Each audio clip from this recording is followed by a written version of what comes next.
Hey, it's mango season. Let's make us some mango wine.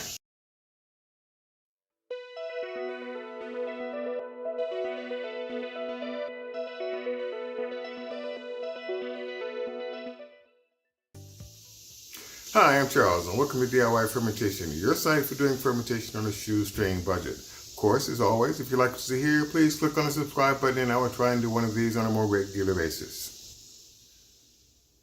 One of the first things we need to do is we need to extract the mango flesh away from the pit and skin. So we'll go ahead and slice up one and begin the process of cutting around the pit. Try to get on the other side. If you hit the pit, just angle around it. And let's see if we can liberate as much mango as we possibly can.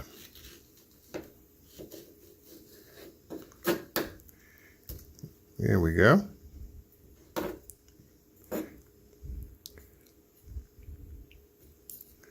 Let's go ahead and score our mango without cutting into the skin.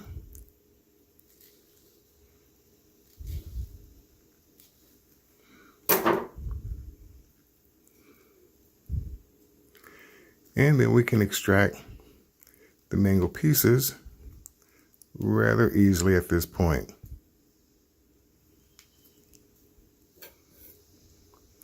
And then we can just cut those up into small chunks. We'll get all these into a straining bag, and I'll go ahead and finish up the rest of the mangoes, and we'll get on to the next step. All right, that is that. Get these into the last straining bag.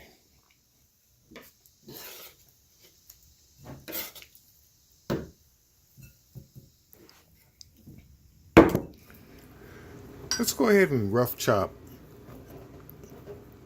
a handful of raisins. I mean, if you miss a few and they're still whole, no big deal. And let's get those into the straining bags. All right. Move this back a bit. Now our mangoes are in our bags. What we can do at this point is we can go ahead and just give them a light mash. Well, give them a mash. Kind of break them up a little bit. I mean, I could have also just thrown everything into a food processor or a blender. Hell, even a stick blender would have done just as well. And with that done, we can now go ahead and bring our water and tea bag mixture up to a boil. We can go ahead and pour a little bit of the water into our small pan for our tea, and the remaining gallon of water into our big pot.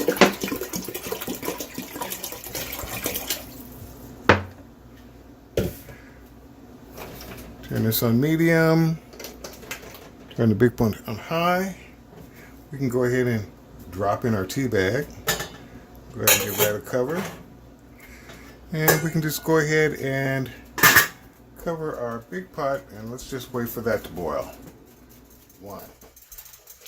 Well, now that our water has come up to a nice good rolling boil, and our tea bag has been simmering along quite well, we can now do a couple of things. First things we need to do is we need to add our 3½ cups of sugar. And go ahead and stir that in. In fact, while we're doing the stirring, we can go ahead and add our tea bag mixture, which is our tannin substitute. Go ahead and stir that in.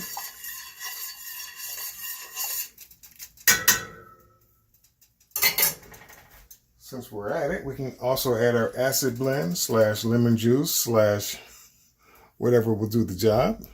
Get that in there.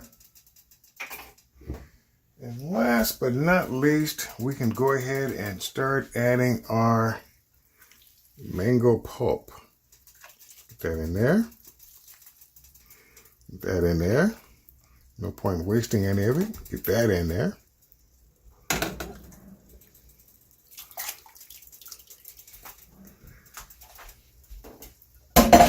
The mango's in there, sugar's in there, tannin mixture's in there, lemon juice mixture's in there.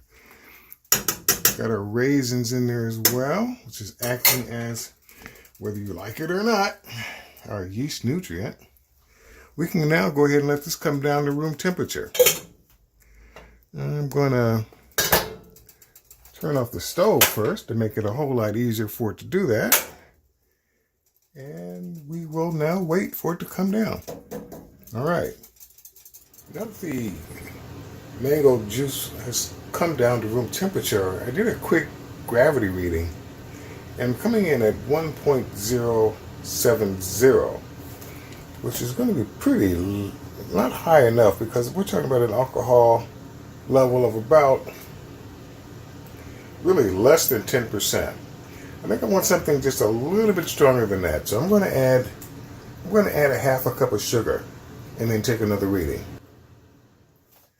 All right, half a cup of sugar later, and we've got a gravity reading of 1.080, which should bump our alcohol potential ABV to, it's over 10%. If I had to hazard a guess, I'd say it's closer to maybe 11%. I mean, it's doable, but not doable enough. I'm going to go ahead and add yet another half cup of sugar, which should bring our total sugar to 4.5 cups.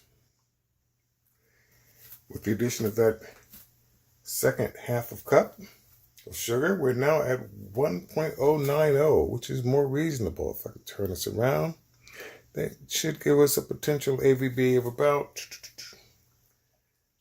We're going to go ahead and transfer our mango juice mixture into our primary fermenter so that we can go ahead and add our pectin. So the first thing we're going to do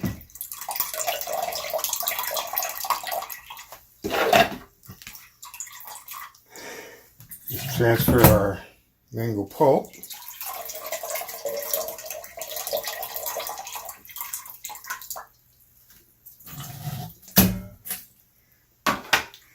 And if I'm lucky, I can do this without spilling it all over the kitchen sink.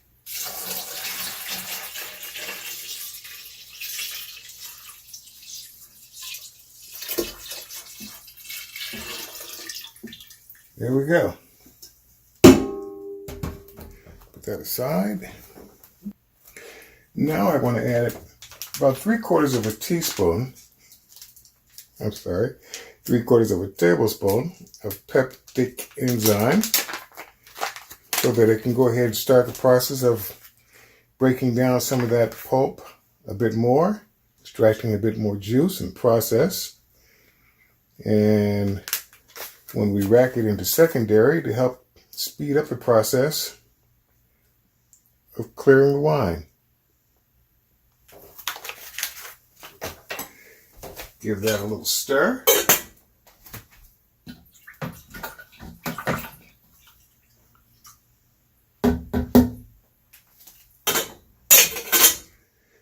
And let's go ahead and cover that up. And in a moment, we're going to set that on the counter for the next 12 hours while the peptic enzyme does its thing. And then we'll come back and we'll pitch our yeast. All right, the very last thing we need to do now is to convert our mango juice into mango wine. And in order to do that, we need to add our yeast. Adding 1/4 teaspoon of wine yeast. Just go ahead and just sprinkle that around.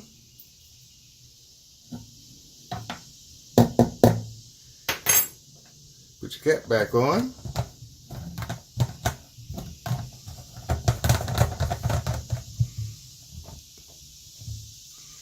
Just put that on the counter where it's nice and dark or away from direct sunlight for the next week.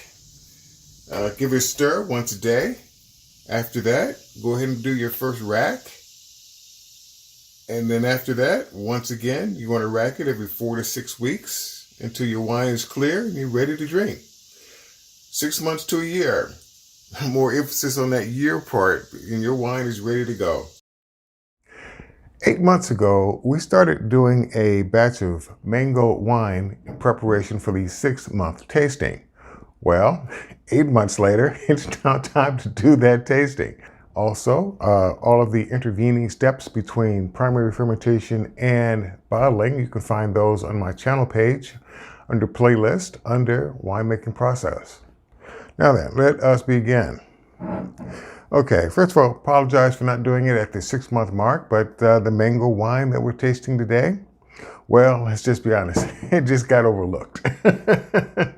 Now that I'm able to store my wines a bit longer, I don't check them as often, especially after they've been bottled. So this one just simply got overlooked. But that having been said, let's get right to it. A couple of things, I guess, before we proceed further. Batch was done on the 7th of 2020. Mango wine, ABV 13.3%. So it's in a respectable range. Not the usual 16-18% I generally tend to make and still do, but a respectable range. Let's go ahead and pop this bottle open, see what we got.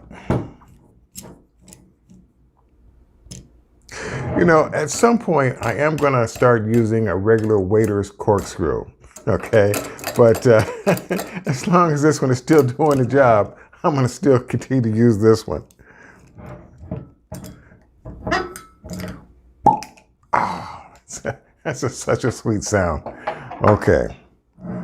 No bubbling, so it's not, it was properly degassed. It's not a sparkling wine. Bottle appears clear. I mean, there is a very fine haze. Sometimes you just can't remove all of the pectin that might happen to be in the fruit, no matter what you do. But for the most part, it's clear.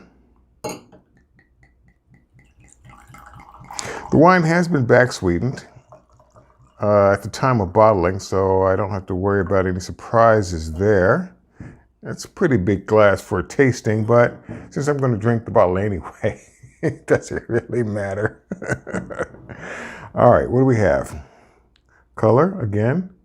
Very, very, very slight haze, a little pectin haze.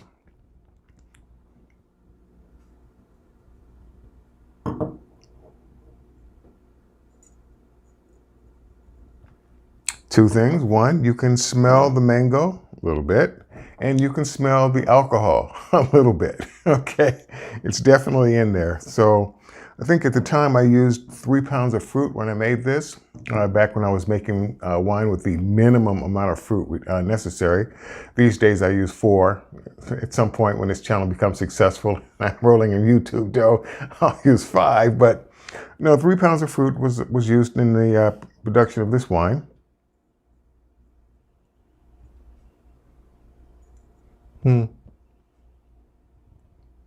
Let's get to it.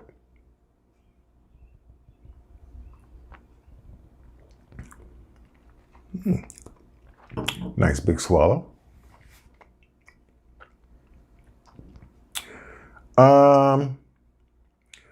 Couple of things. One, I didn't back sweeten it enough. This is coming in under the semi-dry classification. Closer to the dry than semi, but it could use a little bit more back sweetening. I'll know better next time for my own personal taste. Other thing I noticed was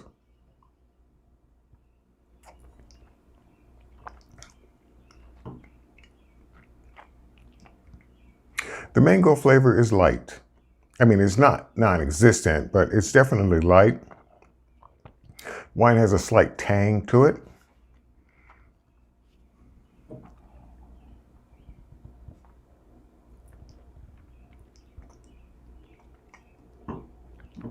It's getting harder and harder to detect, especially at the 8th month mark. But it's still not quite finished. There is still that slight harshness at the back end, which is letting me know that malolactic fermentation has not yet been completed. These days, I'm able to keep the wine in bulk age for several months longer than I had when I was making this batch. So it's got more time to do its thing before bottling.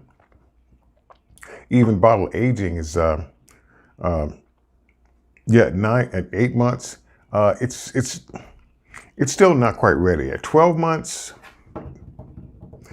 you're getting real close to it being done. 16 months probably would be ideal for this wine.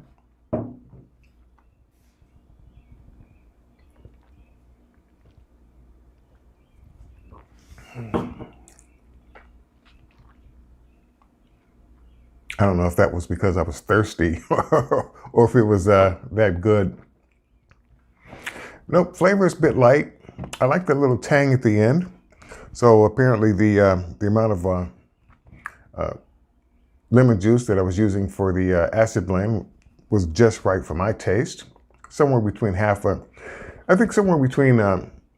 lemon and a quarter of a lemon would probably be the ideal range if you're not using an actual acid blend.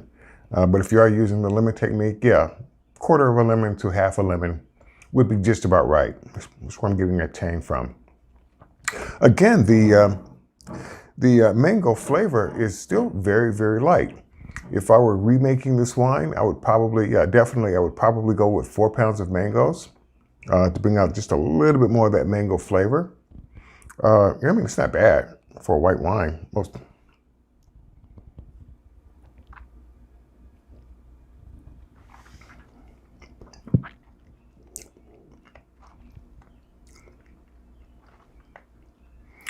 Yeah, it's not bad for a white wine, but again, a bit more of that mango flavor, a bit more fruit next time around. As you've noticed in most of my later videos, yeah, I am using at least 4 pounds of fruit. I probably would have done the same here, but at the time I made this wine, this channel was not yet monetized. Therefore, I was reaching into my pocket to pay for everything that went into this bottle. So 3 pounds of fruit was it. But apart from that, no, it's not bad. It's got potential.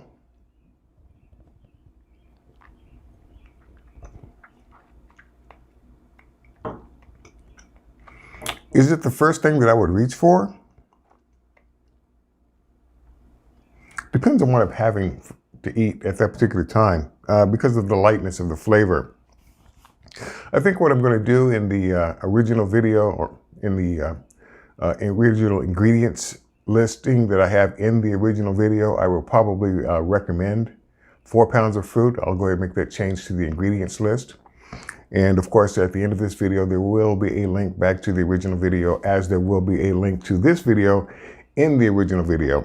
But again, I would probably recommend going with 4 pounds of fruit. Apart from that, I mean,